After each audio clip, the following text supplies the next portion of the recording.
Welcome to this week's Bible Topics discussion. We're happy you joined us for this episode. Today we're talking about what made Jesus angry. We have no way of knowing how often Jesus got angry or how many times he got angry in his life, but the Bible does point to a few times, and we'll touch on a couple of those today to give us an idea of the types of things that made him show that emotion. Of course, the one that everyone thinks of immediately is when he overturns the money changers' tables in the temple. And that is in John chapter 2, verses 13 through 17, which says, "When it was almost time for the Jewish Passover, Jesus went up to Jerusalem. In the temple courts, he found people selling cattle, sheep and doves, and others sitting at tables exchanging money.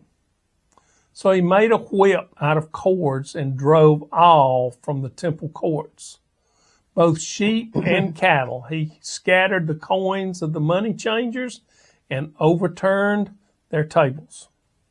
To those who sold doves, he said, 'Get these out of here. Stop turning my Father's house into a market.'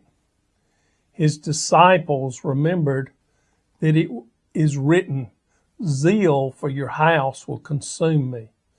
This happened just after his first miracle of turning water into wine at the wedding in Cana."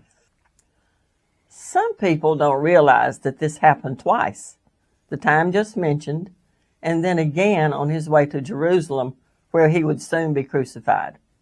This is in Matthew chapter 21, verses 12 and 13, which says, "Jesus entered the temple courts and drove out all who were buying and selling there. He overturned the tables of the money changers and the benches of those selling doves. 'It is written,' he said to them, 'My house will be called a house of prayer, but you are making it a den of robbers.'" These two times were occasions when he got angry because people were flying in the face of God with their actions. The first occasion mentioned that his disciples remembered that it is written, "Zeal for your house will consume me." When you're consumed with something, it's very hard to conceal your emotions.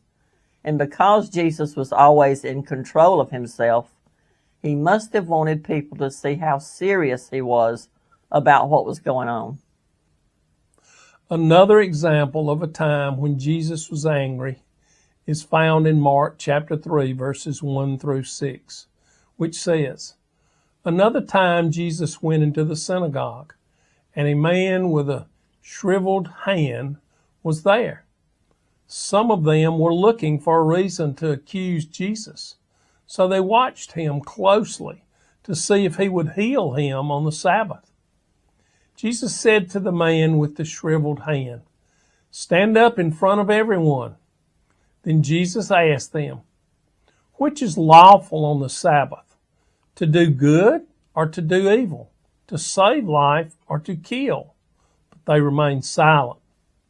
He looked around at them in anger and, deeply distressed at their stubborn hearts, said to the man, 'Stretch out your hand.'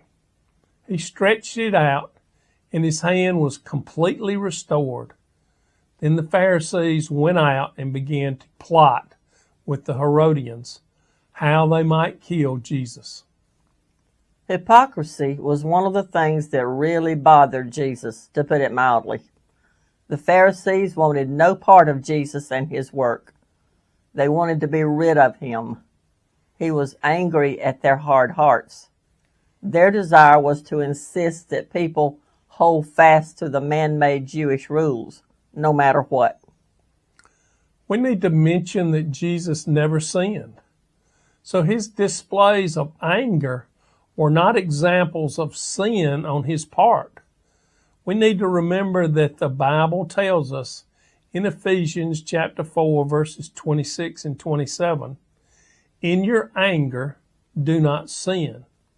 Do not let the sun go down while you are still angry, and do not give the devil a foothold."